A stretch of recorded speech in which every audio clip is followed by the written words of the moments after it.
A paz do Senhor, irmãos e ouvintes da palavra do Senhor nosso Deus. Estamos mais uma semana trazendo aqui lições bíblicas da nossa EBD, Escola Bíblica Dominical, realizada todas as semanas nas Assembleias de Deus no Brasil e também em outras denominações que aderem o mesmo currículo.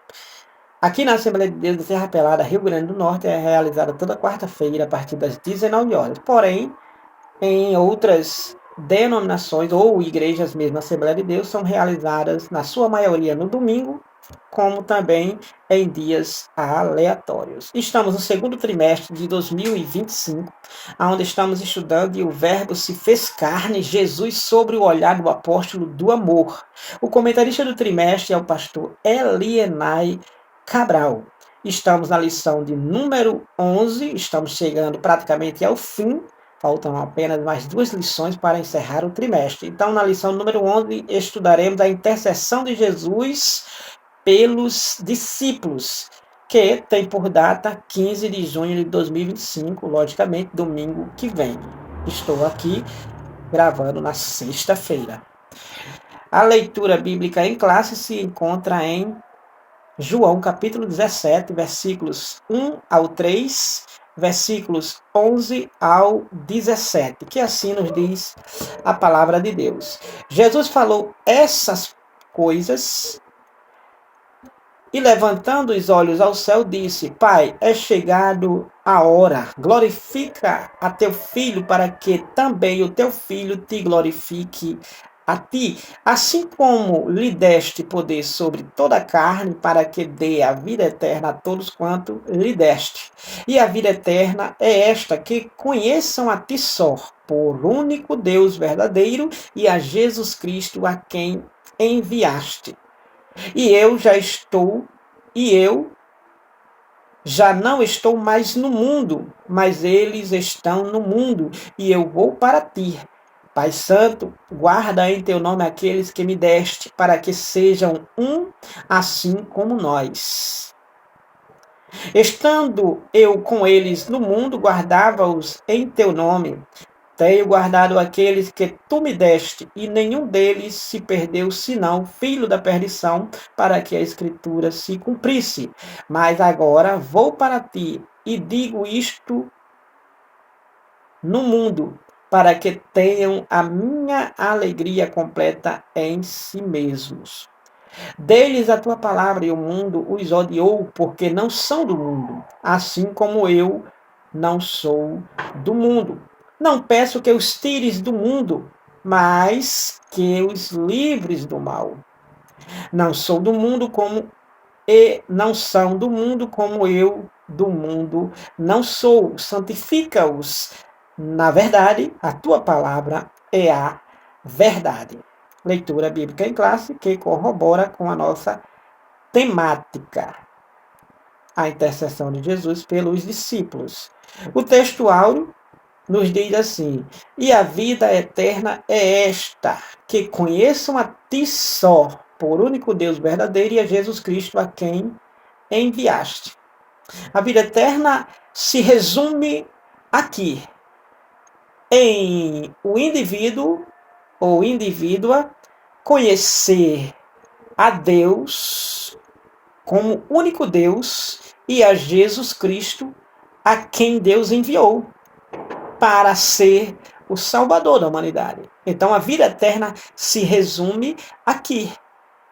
Jesus deixou claro em João 14:1: não se turbe o vosso coração, credes em Deus e crede também em mim. É praticamente a mesma referência aqui de João 17:3. Então, é crer unicamente em Deus e crer realmente em Jesus como o Filho de Deus enviado à Terra, o Filho de Deus enviado a este mundo para salvar a humanidade, e a humanidade precisa crer nele como único e suficiente Salvador de sua vida. Então, a vida eterna se resume em Deus e em Jesus. João 17:3. Verdade prática nos diz assim: a oração que Jesus fez ao Pai em favor de si próprio dos seus discípulos e da sua igreja ressoa ainda nos dias de hoje. Ainda continua contribuindo, ainda continua realmente alcançando até os dias de hoje, ressoando até os dias de hoje, essa oração que Jesus fez em favor dele próprio, como em dos discípulos e também destes que assim haveriam de crer, como eu, como você, ou como outros que assim estão crendo diariamente em Jesus, o nosso único e suficiente Salvador.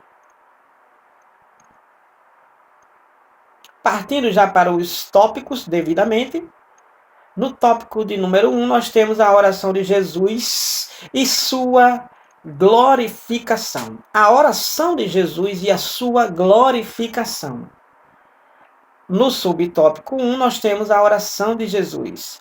E nessa oração de Jesus, veremos aqui, pontuadamente, a oração de Jesus. O comentarista começa dizendo que entre todas as orações do Senhor documentadas nos evangelhos, Mateus, Marcos, Lucas e João, todas as orações de Jesus documentadas nestes evangelhos, principalmente Mateus, Marcos e Lucas, esses três evangelhos, aí ele continua dizendo, é indiscutível que foi João quem relatou possivelmente a mais elevada oração de Jesus. Ou seja, dos 4 evangelhos, Mateus, Marcos, Lucas e João, dos 3, João, que é este do evangelho que estamos aqui estudando, o trimestre totalmente. Então, João foi o que realmente relatou, escreveu, notificou a oração mais elevada que Jesus fez, das muitas que ele fez. E é justamente essa do capítulo 17, que é conhecida como verdadeiramente a oração intercessória, é conhecido como a oração sacerdotal de Jesus e também como a oração da consagração. Essa oração do capítulo 17 é conhecida dessas formas pelos eruditos, pelos estudiosos da Bíblia Sagrada, que assim, teologicamente, faz essas pontuações. Então, esse capítulo 17 é uma oração elevadíssima, feita pelo Senhor Jesus, que o apóstolo João notificou, registrou, e assim temos ela em mãos para nos instruir, para nos ensinar, para nos dar verdadeiramente a grandeza do que essa oração que Jesus fez ressoa profundamente para conosco. Então nós temos que verdadeiramente essa oração, que foi feita pelo próprio Senhor Jesus, nós temos que nessa oração, nós temos aí dividido em aproximadamente 3 partes, né? O nosso Senhor, ele fez essa oração dividindo em 3 partes, aonde ele orou por si próprio, orou por ele mesmo, orou pela sua pessoa bendita, né? Pela sua pessoa magnífica, ele orou por si próprio. Os versículos do 1 ao 8, de 17 de João, vai nos mostrar isso. E ele orou também pelos discípulos, que é do versículo 9 de João 17 até o versículo número 19. E também ele orou, ele fez uma oração em prol da igreja que nasceria, ou seja, ele orou para o futuro. Ele orou verdadeiramente para com o futuro, aqueles que creriam, aqueles que creriam nele, que creriam na sua obra, que creriam verdadeiramente no seu sacrifício, que aceitaria e obedeceria, sendo fielmente um seguidor dele. Ele orou também por esses, que é justamente os salvos, que é a sua igreja. Orou por si, orou pelos discípulos, que eram os que acompanhavam ele, próximo dele intimamente, comunhãomente, e também orou pelos que ainda haveriam de crer, que assim somariam, formariam, concluiriam a orgânica vida que é a igreja de Cristo, edificada por ele, conforme ele disse em Mateus 18, por volta do versículo 16 ao 18. No subtópico número 2, nós temos a oração de Jesus pela sua glorificação. Pela sua glorificação, a oração de Jesus pela sua glorificação. Então, na oração de Jesus pedindo por sua glorificação, havia um significado espiritual mais profundo, que não se tratava de um ato egoísta. Quando Jesus estava orando pela sua glorificação, ele não estava sendo egoísta. Ele não estava sendo soberbo, egoísta. Ele não estava verdadeiramente sendo alguém individualmente buscando seu próprio proveito, sua própria glória, sua própria honra. Ele não estava procurando isso. Ele estava justamente aqui, como propriamente diz o comentarista, como já abordamos, ele estava plenamente, quando ele estava pedindo a sua glorificação, orando a Deus, pedindo a sua glorificação, ele estava plenamente ciente de seu ministério e, portanto, da finalidade da sua missão na terra. Ele estava ciente disso. Ele estava ciente dessa obra, ele estava ciente dessa missão que verdadeiramente o seu ministério aqui na terra consistia. Então ele estava orando por esse propósito. Porque verdadeiramente, quando ele estava dizendo, orando pela sua glorificação, ele estava orando verdadeiramente, apresentando que verdadeiramente ele estava consumando a obra e agora ele poderia regressar de onde ele veio. De onde ele veio? Do céu. Para a terra. E agora da terra ele poderia voltar para o céu. Então ele estava orando a Deus, o Pai, dizendo e pedindo que verdadeiramente Deus glorificasse a ele. Dessa glorificação dele. E essa glorificação dele seria ele chegar até o Calvário, chegar até a cruz, morrer de maneira santa, imaculada, pura, como João 1,29, como um verdadeiro Cordeiro de Deus que tira o pecado do mundo, para assim ele poder receber essa glorificação. Então, nessa glorificação não é egoísta, por quê? Porque Deus seria glorificado.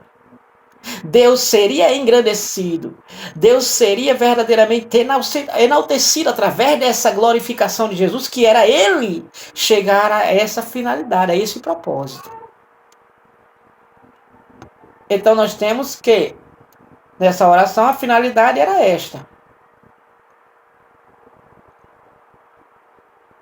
Assim, em sua conversa direta com o Pai, Jesus declara que é chegada a hora, referindo-se ao momento que o Pai glorificaria por meio do seu sacrifício redentor no Calvário, como acabei de mencionar. Então, nosso Senhor expressa, glorifica teu Filho para que também o teu Filho te glorifique a ti. Então, o fato de Jesus estar sendo glorificado, que era indo até a cruz, concluindo a sua missão, a sua tarefa, confiada por Deus. Então, Jesus chegando ao fim desta tarefa, dessa missão, então, logicamente, Jesus estava glorificando a Deus.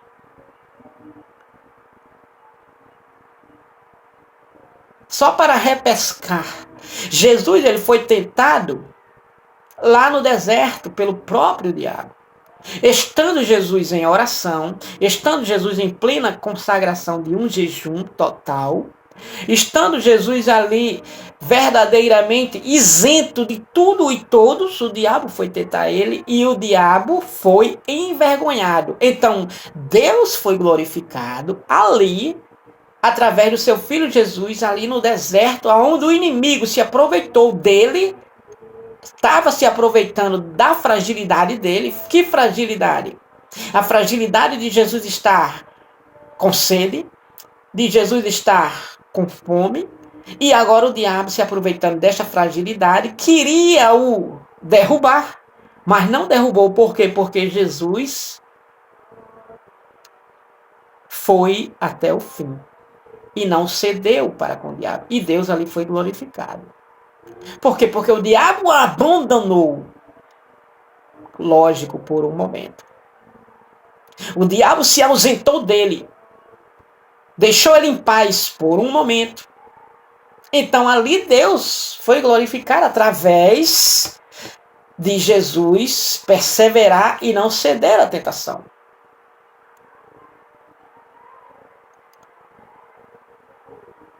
Então, que tipo de glorificação seria essa que Jesus estava pedindo para com o Pai?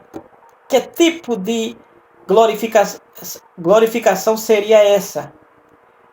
Mediante a sua morte, a morte de Jesus, a glorificação de Jesus seria essa, que mediante a sua morte, o mundo o conheceria e a vida eterna seria oferecida a todos que o aceitassem como Salvador de suas vidas. Então a vida eterna, a glorificação de Jesus seria essa. Que o mundo o conheceria Jesus. E através de conhecer Jesus, Jesus estaria oferecendo essa vida eterna para com estes que assim acreditassem nele. Recebendo ele como único, suficiente, exclusivo e eterno Salvador de suas vidas. Então, glorificar alguém significa... O que seria glorificar alguém? Quando Jesus disse, glorifica-me. Deus, Pai, glorifica-me e eu te glorificarei. Porque glorificar significa tornar conhecido alguém. Glorificar alguém significa tornar conhecido alguém. Então, se alguém o indica como um pregador da palavra de Deus fielmente, você está sendo glorificado. Porque você está sendo honrado, você está sendo conhecido através dessa glorificação. Assim também como cantar ou até mesmo uma banda, popularmente conhecido como Ministério de Louvor. Então, glorificar alguém significa torná-lo conhecido. Jesus seria reconhecido como Filho de Deus, o Salvador do mundo, como João, os versículos 3 e 4 da leitura em classe, nos diz que assim nos diz, e a vida eterna é esta, que conheçam a ti só, por único Deus verdadeiro, e a Jesus Cristo a quem enviaste. Então seria essa glorificação. E eu já não... versículo 3 e versículo 4, que não está na leitura em classe, mas eu vou ler aqui na minha Bíblia. João 17, versículo 4 diz assim: eu glorifiquei-te na terra, tendo consumado a obra que me deste a fazer. Então a glorificação seria esta. Jesus glorificaria a Deus, fazendo a vontade dele, a missão que Deus o enviou, o confiou.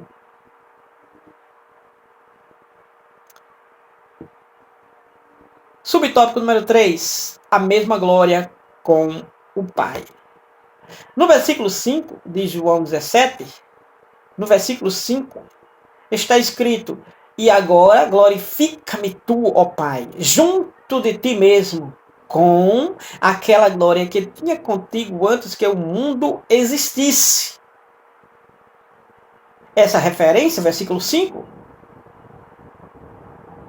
essa referência à glória se relaciona à divindade do nosso Senhor como verbo divino antes da sua encarnação.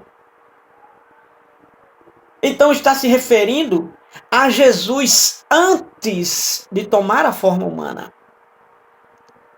Antes de Jesus vir literalmente a esta terra, a este pó, a este barro, a este mundo, a este cosmos, a este planeta Terra. Então, e agora glorifica-me tu, ó Pai, junto de ti mesmo com aquela glória que tinha contigo antes que o mundo existisse. Então essa glorificação seria realmente essa divindade, esse verbo divino que é o Senhor Jesus, antes de se materializar, ou seja, de se tornar um homem, como ele se tornou quando veio à Terra. Então, é isto que está se referindo. Então, na realidade, o que Jesus solicita é a glorificação mútua entre o Filho e o Pai. Que tanto Jesus seria glorificado como Deus ao mesmo tempo. Porque, na verdade, quando um cristão ele honra a Deus, Deus honra ele. Quando Deus é honrado, é porque o cristão também é honrado. É da mesma forma. Então é de maneira mútua. Então, na medida que Jesus é glorificado, Deus ao mesmo tempo é glorificado. Na medida que Deus é glorificado por Jesus, Jesus também é glorificado ao mesmo tempo. Então é de maneira mútua. É de maneira mútua. É de maneira aonde é tanto para com um como para com o outro. Então, somente o nosso Senhor, o Filho de Deus, poderia fazer tal pedido por essa glorificação, uma honra que ele possuía antes que o mundo existisse. Olha, Jesus, ele para vir à terra, ele deixou tudo. Tudo. Tudo. A Bíblia diz que ele se esvaziou. Ele deixou tudo, ele se esvaziou de si mesmo. Ou seja, ele renunciou.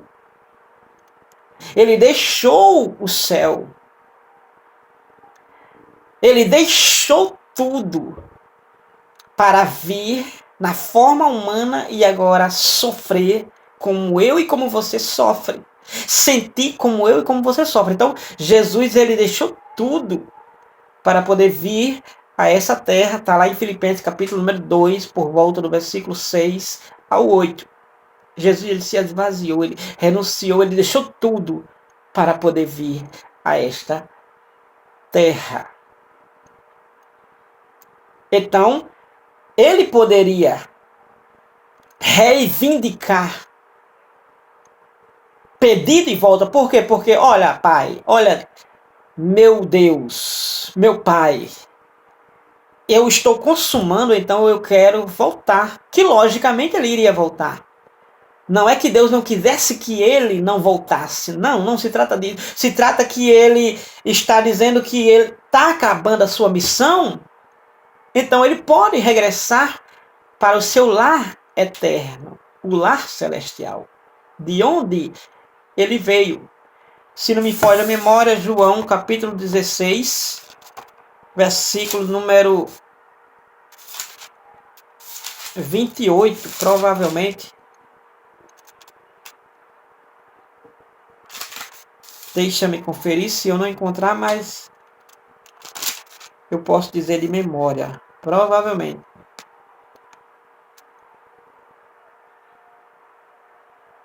Exatamente. 16 e 28 do Evangelho de João está escrito assim: saí do Pai, é palavra do Senhor Jesus, saí do Pai e vim ao mundo, terra. Outra vez deixo o mundo, terra, e vou para o Pai, céu. Resumindo, saí do céu, vim à terra, saio da terra e agora vou para o céu de onde eu vim. 16 e 28 de João. Então Jesus estava reivindicando isto a Deus. Então ele tinha essa autoridade, essa capacidade. Porque, primeiramente, acima de tudo, ele estava em obediência. Uma pessoa que está em obediência a Deus fielmente, ele tem como reivindicar esse direito. Ele tem como pedir. E pede porque quer pedir. É uma forma, faz parte. Mas nem precisa pedir, porque Deus automaticamente já vai dar, se ele o serve fielmente. Imagina alguém pedir o céu em desobediência. Alguém rogar, pedir a Deus estando em transgressão, em pecado. Jamais. Ele não tem essa capacidade, essa autoridade para tal. Mas Deus dá essa capacidade, essa possibilidade na medida que estamos em obediência.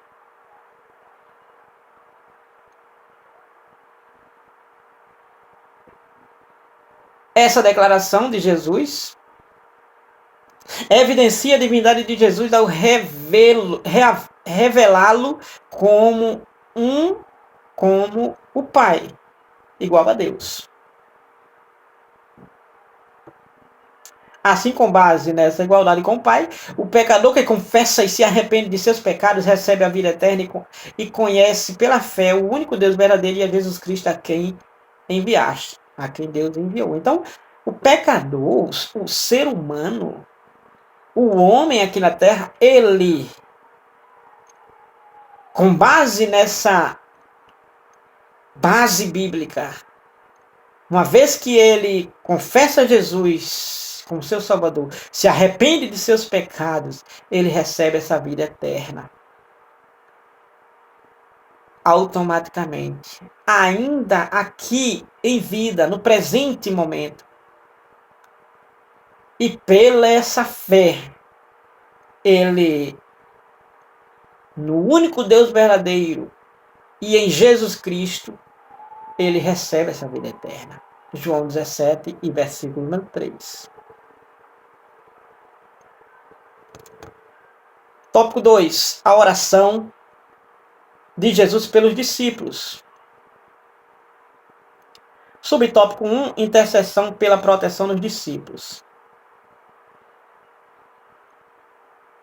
Então, nos versículos 4 a 8, exceto o versículo número 5, Jesus ora como se estivesse apresentando um relato ao Pai sobre tudo que realizou durante o seu ministério na terra. Já no versículo 6, ele intercede por seus discípulos. Ele intercede por seus seguidores. Jesus intercede por seus seguidores. E os seguidores de Jesus, Jesus intercedendo, Jesus deixa claro que, olha, não os peço, Pai, que os tire do mundo, mas que os livre de todo mal. Que os livre do sistema diabólico predominante no mundo. Eu peço que o Senhor os livre deste mal, para que o inimigo sagaz e perigoso não os traga, não os devore, não os derrote, não os brinque com eles, como fantoches. Eu peço isto para que o Senhor abençoe eles, porque eles receberam a tua palavra e já o mundo os odeia, os aborrecem. Porque os aborrecem? Porque eles guardam a tua palavra, receberam a tua palavra. Por isso que o mundo aborrece. Assim como me aborrece, porque eu também não sou desse mundo. Assim como os discípulos, os que creem em ti, também não são desse mundo. Então Jesus orou pelos discípulos, orou pelos seus seguidores, orou pelos seus servos, seus adoradores, orou por aqueles que o confessam, o aceitam e vivem uma vida de fidelidade para com ele. Jesus orou por estes de maneira tremenda. E essa oração de Jesus para com seus discípulos, aonde podemos ver no versículo número 6 de João 17, é que eles tenham essa unidade. É que eles tenham essa unidade, uma vez que seriam os responsáveis por continuar a obra que Jesus havia iniciado. Então, por que orou pelos discípulos do Senhor Jesus? Porque os discípulos seriam aqueles que continuariam pregando o Evangelho, anunciando o Evangelho, ensinando as boas novas, para que aqueles que a ouvem creiam em Jesus, que já não estariam mais aqui nessa terra. Então Jesus estava orando para que isso acontecesse, para que isto realmente fosse evidente e eles não tivessem medo de anunciar a boa nova, porque anuncia a boa nova corajoso. Anuncia a boa nova quem verdadeiramente não tem medo da morte. Anuncia a boa nova quem verdadeiramente crê verdadeiramente. Caso contrário, não anuncia, porque falar Falar romantismo é uma coisa. Agora, falar evangelho é outra. Falar evangelho é o X da questão. Aonde faz toda a diferença para com aquele que realmente é o receptor. Porque muitas vezes o evangelho ele vai, da maioria, confrontar estes, confrontar aquelas, confrontar o homem, confrontar o pecador, mostrando a verdade. Olha o que João, logo no capítulo 3 do seu evangelho, nos diz. É justamente sobre essa verdade do evangelho sendo pregada. Logo nos primeiros nos últimos versículos de João, capítulo 3, não exatamente os últimos versículos, mas o versículo do capítulo 3, versículo número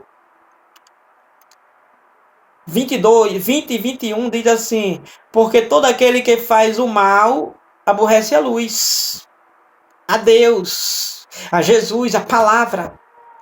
Porque todo aquele que faz o mal aborrece a luz e não vem para a luz, não vem para Deus, não vem para a palavra, não vem para Jesus e não vem para a luz para que as suas obras não sejam reprovadas. Mas quem pratica a verdade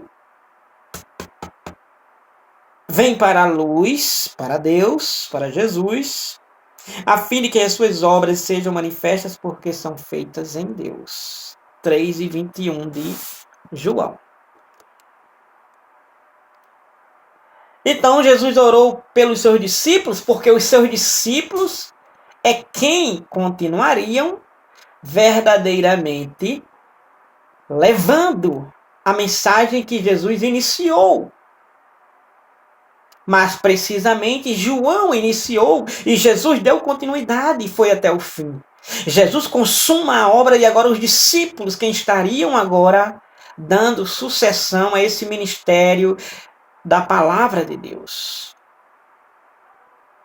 Então eles precisariam de coragem, como Pedro foi corajoso. Lembra do Pentecostes? Pedro, pregando, fez uma pregação, 3.000 pessoas vêm para Jesus, quase 3.000 pessoas. Fez outra pregação, 5.000 pessoas vêm para Jesus. Foi a oração do Senhor Jesus em evidência. Imagine que Jesus ele é assunto aos céus.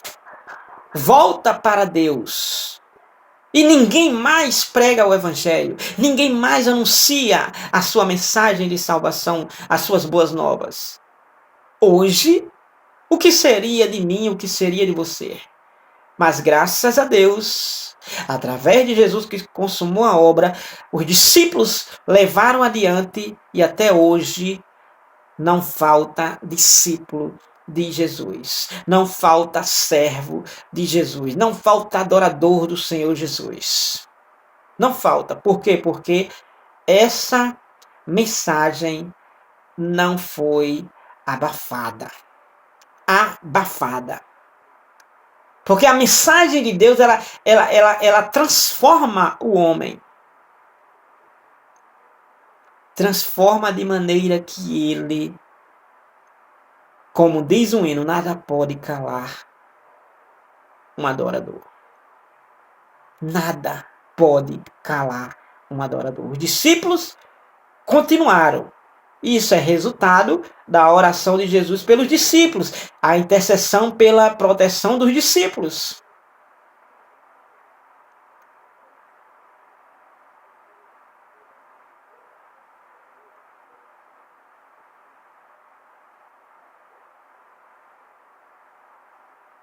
Então essa missão foi levada adiante. Subtópico 2, os discípulos receberam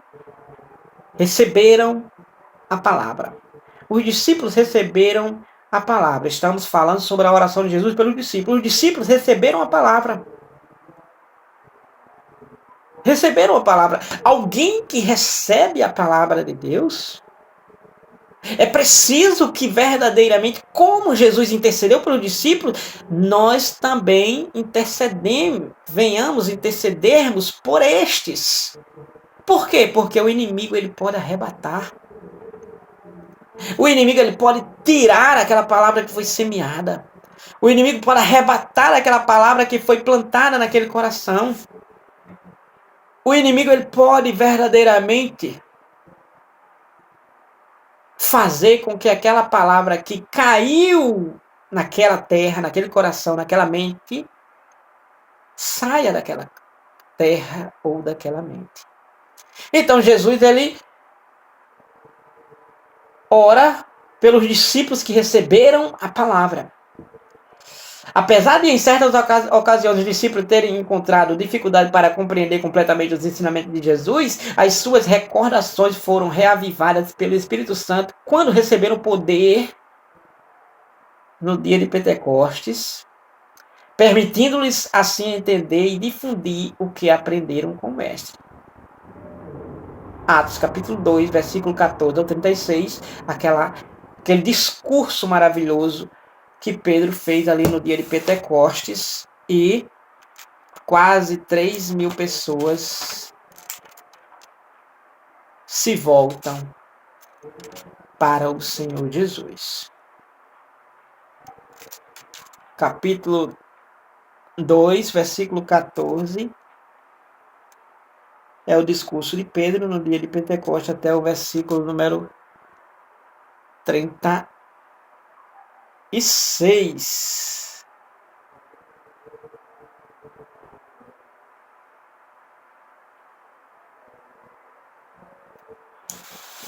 E Pedro foi o pregador daquele dia. Foi o pregador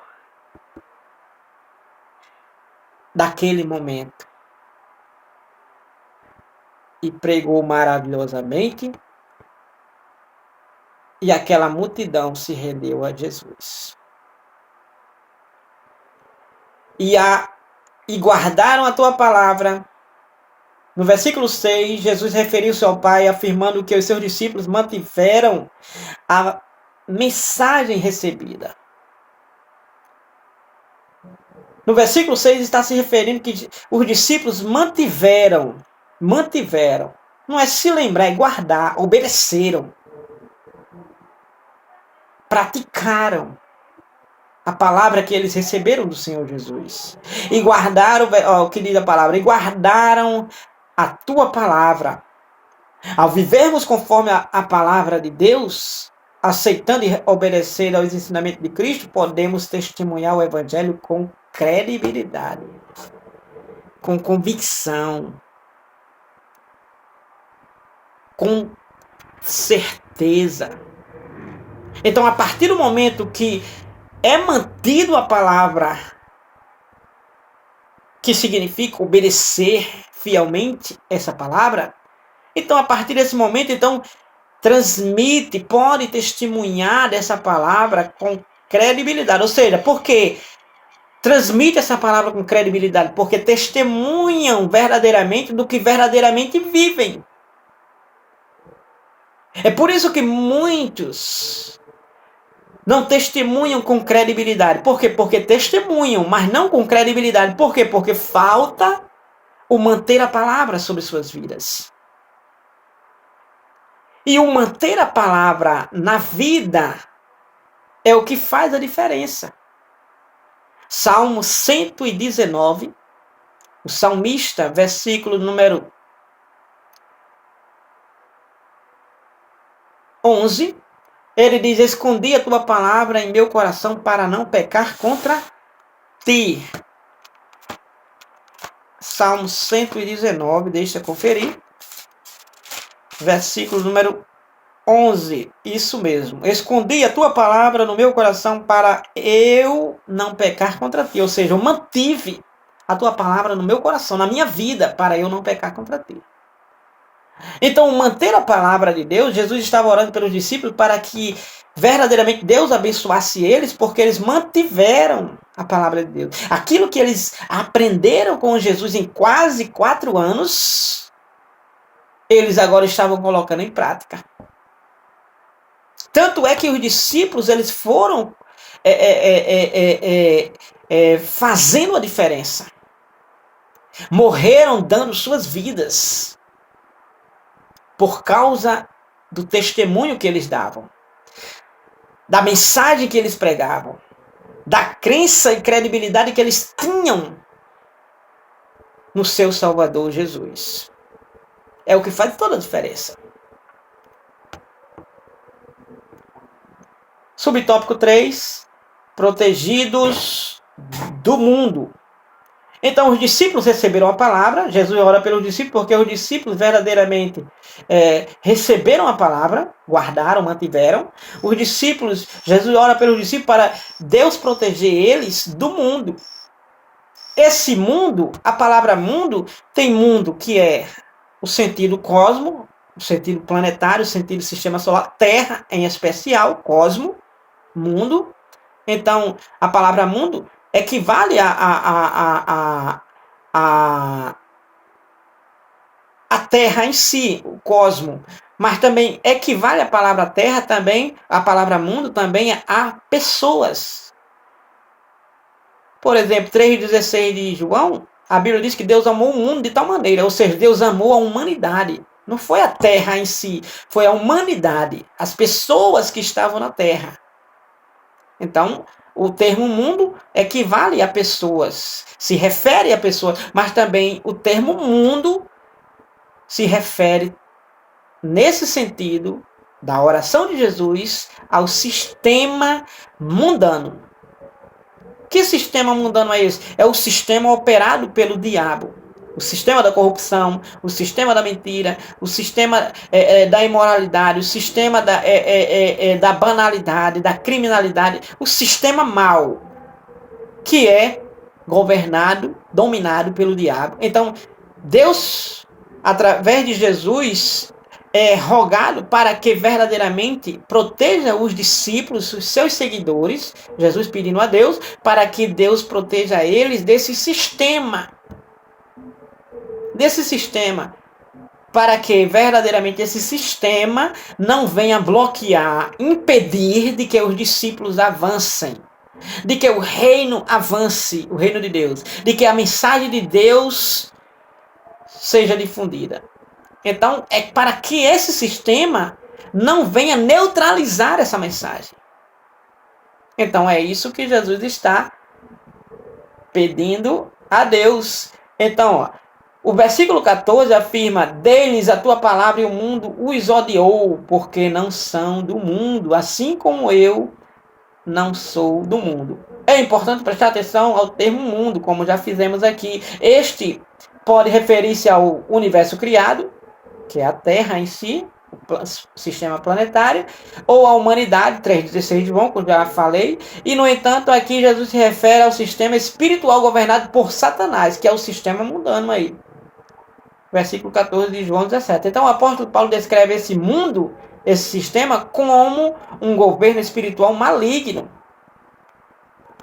Olha, 2 e 12 de Efésios, 2 e 12 de Efésios fala, e 2 e 2 de Efésios fala exatamente sobre esse sistema, que é o sistema aqui focado nesse termo da oração do Senhor Jesus. 2 e 2 de Efésios, olha o que o sistema que é dominado pelo maligno, que é Satanás, faz.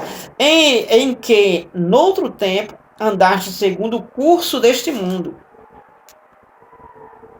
seguindo o príncipe das potestades do ar, que é o diabo, do espírito que opera nos filhos da desobediência, que é o espírito maligno, o espírito do próprio diabo que opera nos filhos da desobediência, ou naqueles que andam em desobediência total.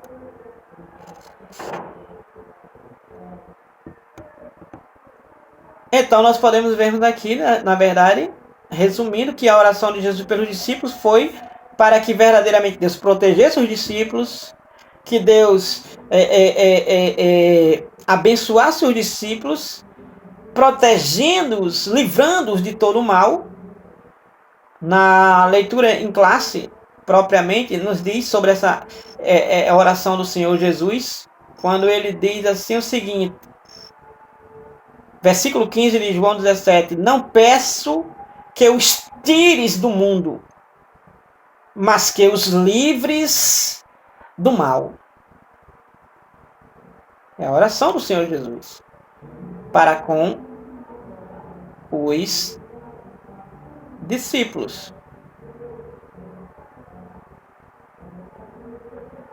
Então, no tópico 1, tópico 2, agora no tópico número 3, nós temos a oração de Jesus pelos que viriam a crer. Orou por si, orou pelos discípulos e agora por aqueles que viriam a crer. Que ainda vêm a crer. Que ainda vão crer. Então, aqui trataremos sobre essa oração de Jesus. Então, subtópico número 1. No subtópico número 1 nós temos a oração pela unidade da igreja. Ou seja, para que a igreja seja, entre muitos, seja uma. Então Jesus ora pela unidade da igreja. Então nesta terceira parte de sua súplica, a súplica de Jesus, Jesus pediu pela unidade da igreja. Ou seja, para que a igreja viva em unidade, não dividida. Viva em unidade. Olha o que o comentarista diz.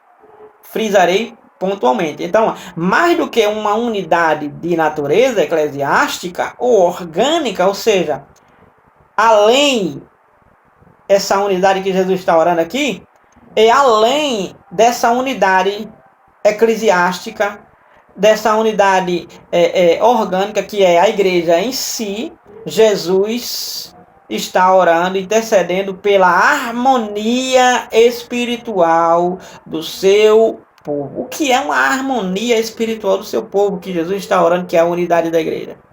Harmonia é quando há verdadeiramente a paz, quando há verdadeiramente a alegria, a comunhão, quando há verdadeiramente amor entre os irmãos. Quando há realmente comunhão entre os irmãos. É essa unidade que Jesus está orando, que é a unidade da igreja. Porque a igreja pode estar reunida, se reúne aquela multidão, se ajunta a congregação, porém, muitas vezes não unida. Por que não unida? Porque há verdadeiramente a falta de unidade. E o que é a falta de unidade? É quando verdadeiramente há divergências, ou seja, contrariedades para com a palavra de Deus. Propósito diferente do que a palavra de Deus proporciona. Finalidade diferente do que a palavra de Deus proporciona. Difere completamente do que verdadeiramente a palavra de Deus objetiva. Então, a unidade é importantíssima. É quando verdadeiramente não há prediletismo. Unidade é isso, é quando não há prediletismo. Ou seja, o preferido, a preferida. É quando não há exclusivismo. Só A, só B. É quando a unidade é unidade, quando a igreja está em unidade, então verdadeiramente é aonde está no agrado de Deus. É quando está verdadeiramente dentro do propósito de Deus. É quando verdadeiramente está no centro da vontade de Deus e faz tudo para a glória de Deus. Então, essa falta de unidade é o que faz ver toda essa facção religiosa. É quando se há essas divisões, a falta de unidade, é quando se há essas divisões. É quando se não tem a visão do reino. É quando não se tem a visão do reino. Olha, a visão do reino de Deus é completamente diferente dessa que a gente podemos vermos de maneira cotidiana. Aonde só enxerga a igreja, a obra de Deus, como uma estrutura arquitetônica. Não tem nada a ver isso com a obra de Deus. Não tem. A obra de Deus é muito mais do que isso, é além disto. A obra de Deus não se resume em um prédio. A obra de Deus, ela vai além disto. A obra de Deus trata-se de vidas. A obra de Deus está resumindo-se em vidas resgatadas do pecado, em vidas restauradas para Deus, em vidas verdadeiramente salvas. Então, é esta a obra de Deus. E quando assim acontece, então, há a unidade da igreja. Segundo subtópico. Ainda no subtópico número, Nosso Senhor ansiava por uma união genuína, tal como a que existe entre Ele e o Pai. Então, a igreja de unidade é assim. É quando tem verdadeiramente a mesma finalidade de Deus. É quando atende a mesma finalidade de Deus. Assim como Jesus ansiava por Deus, Deus também com o Senhor Jesus. Assim como Jesus estava em Deus e Deus nele, é assim também para com a igreja. A igreja precisa ter essa unidade, precisa ter essa interação com o Pai, com o Senhor Jesus. Essa foi a súplica do nosso Senhor, para que todos sejam um, assim como tu, ó Pai, está em mim e eu em ti. 17 e 21 de João. Subtópico 2, propósito da unidade. Qual é o propósito desta unidade? Da igreja ser uma. Não ser dividida. Olha que você pode ver. Se a igreja é uma, por que há essa divergência? Por que há essa diferença de tratamento para com uma denominação diferente? Porque há essa diferença de um irmão ou uma irmã que é diferente, não atua na mesma congregação. Por que há essa diferença? Por que há essa diferença de um membro, de um congregado, de não poder ir a uma denominação diferente? Se a igreja é única, se a igreja é uma, não deveria se há unidade. Porque a igreja ela é formada por todos os salvos. Por todos os salvos. Não é por todos os membros de uma denominação, não. É por todos os salvos espalhados pelos 4 cantos da terra. De uma a outra extremidade. Não importa se é negro ou branco, rico ou pobre, analfabeto ou doutor da lei. Não importa. Se é um salvo, faz parte da igreja. Propósito, subtópico 2, da unidade. Qual é o propósito da unidade da igreja?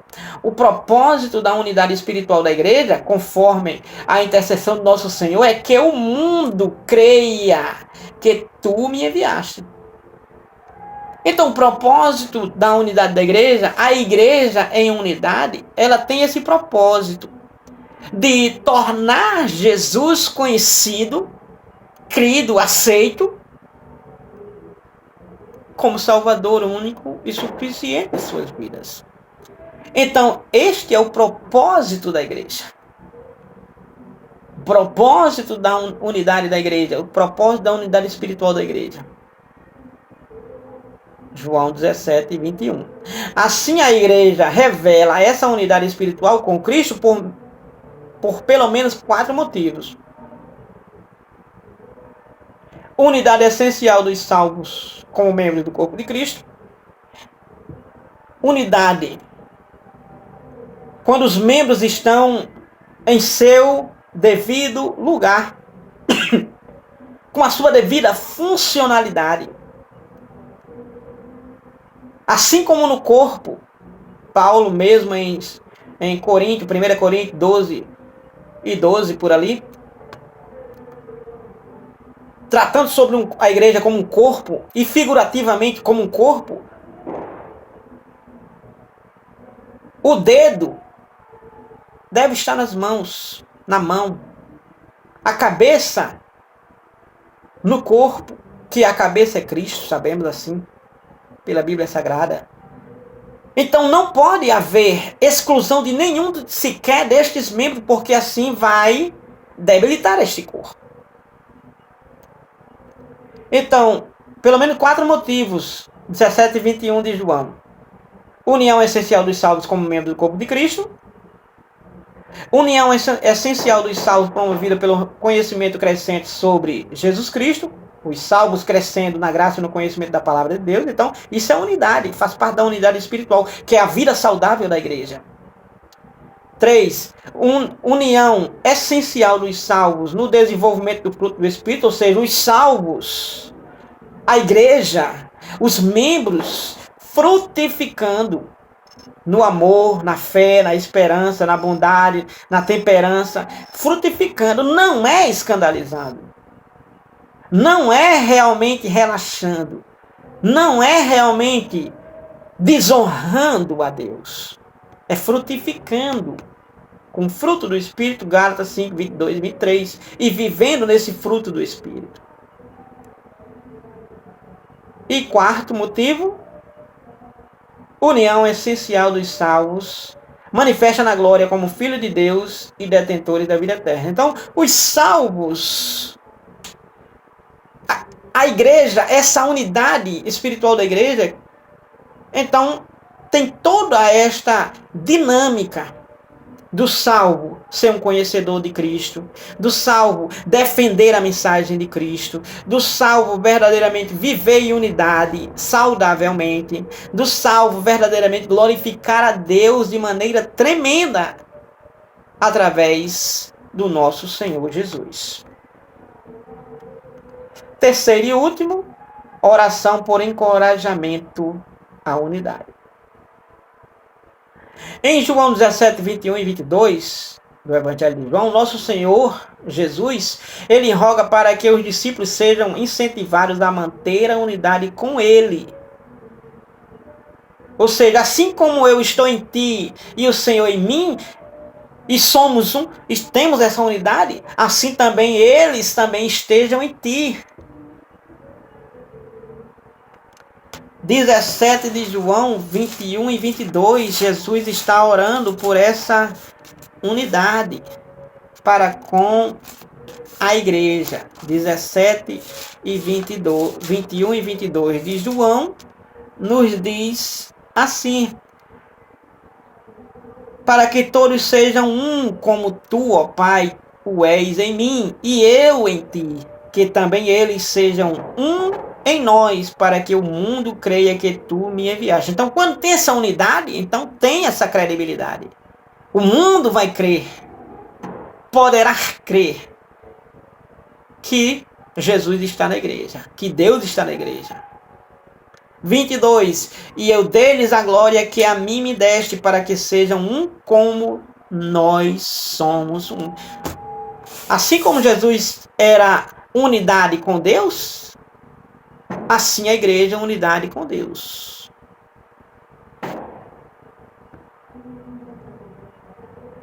Então o nosso Senhor, ele roga para que os discípulos sejam incentivados a manter a unidade com ele. A crença em Cristo como único e suficiente Salvador é a principal razão da unidade cristã. É a principal razão, o principal motivo da unidade cristã. É a crença em Jesus como único e suficiente Salvador.